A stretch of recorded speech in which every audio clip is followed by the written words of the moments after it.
Action.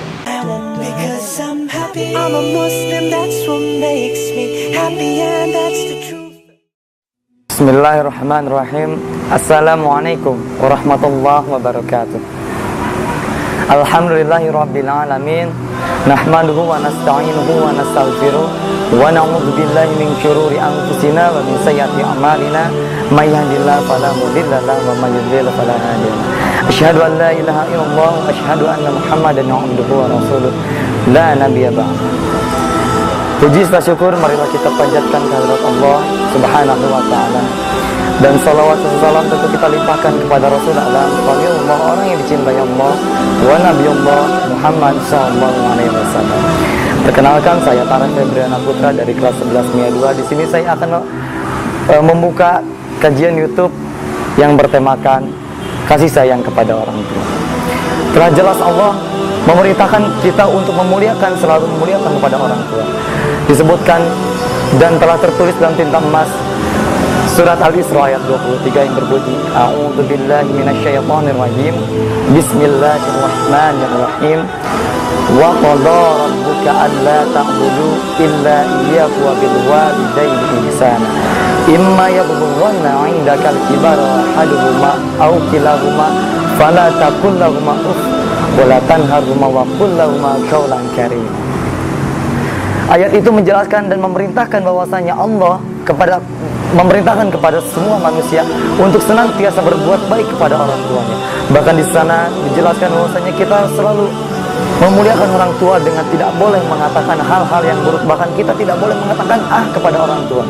Sungguh di sana Allah menjelaskan bahwasanya Allah memuliakan orang tua. Bahkan sampai perkataan pun tidak boleh kita mengatakan yang buruk kepada orang tua. Di sini dijelaskan juga pada surat Luqman ayat 15 bahwasanya jika kita mendapatkan atau jika kita disuruh oleh orang tua mengenai hal-hal yang buruk atau bahkan yang mengkafirkan diri kita sendiri, maka kita harus melawannya, tapi melawannya dengan kebaikan juga. Di sana disebutkan bahwasanya ketika orang tua memberikan perintah yang buruk kepada kita, maka kita harus melawannya tetapi dengan hal-hal yang baik juga. Tidak boleh kita melawannya dengan hal yang buruk. Masya Allah.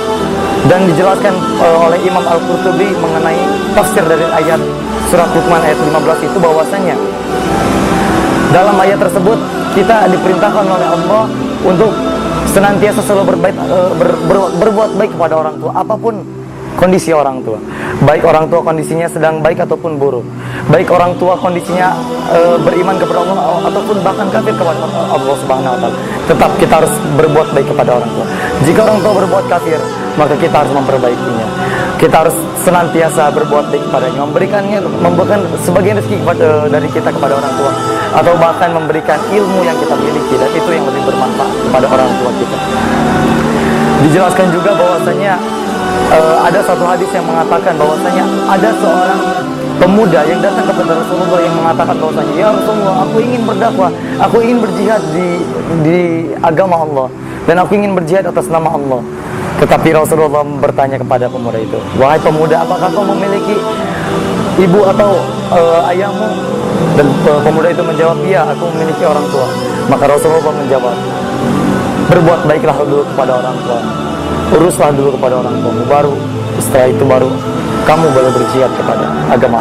Masya Allah, begitu Allah sangat memuliakan untuk berbaik kepada orang tua, bahkan sampai disamakan derajatnya dengan berjihad kepada Allah. Masya Allah. Lalu ada juga hadis yang mengatakan bahwasanya Rasulullah SAW bersabda, sungguh kasihan, sungguh kasihan, sungguh kasihan. Lalu sahabat bertanya, wahai Rasulullah, siapa yang kasihan itu? Rasulullah menjawab, yang kasihan itu adalah orang yang memiliki orang tua, yang orang tua itu sudah umurnya sudah panjang tapi dia tidak bisa membawa orang tua itu masuk surga. Hadis riwayat Muslim. Bahwasanya sungguhlah sangat kecewa dan sungguhlah sangat kasihan orang-orang yang memiliki orang tua dan tidak membuat orang tua itu masuk surga. Kasihanlah dia. Maka itu kita sebagai orang, sebagai pemuda yang memiliki orang tua, baik orang tua kita yang sudah meninggal ataupun yang masih hidup, marilah kita muliakan orang tua kita. Buat orang tua kita bangga di dunia maupun di akhirat. Buat orang tua kita menjadi penghuni surga. Maka dari itu saya berwasiat khususnya bagi diri sendiri dan umumnya bagi teman-teman ataupun akang teteh yang mendengarkan kajian ini, marilah kita berdakwah, marilah kita menjadikan orang tua kita sebagai manusia yang mulia di hadapan Allah Subhanahu wa taala. Akhirul kalam, terima kasih, mohon maaf bila kesalahan. Dan yang perlu kita tekani bahwasanya kita melakukan kajian ini bukan berarti kita yang terbaik, tetapi kita adalah senantiasa belajar, terus belajar karena Allah Ta'ala. Terima kasih. Assalamualaikum warahmatullahi wabarakatuh.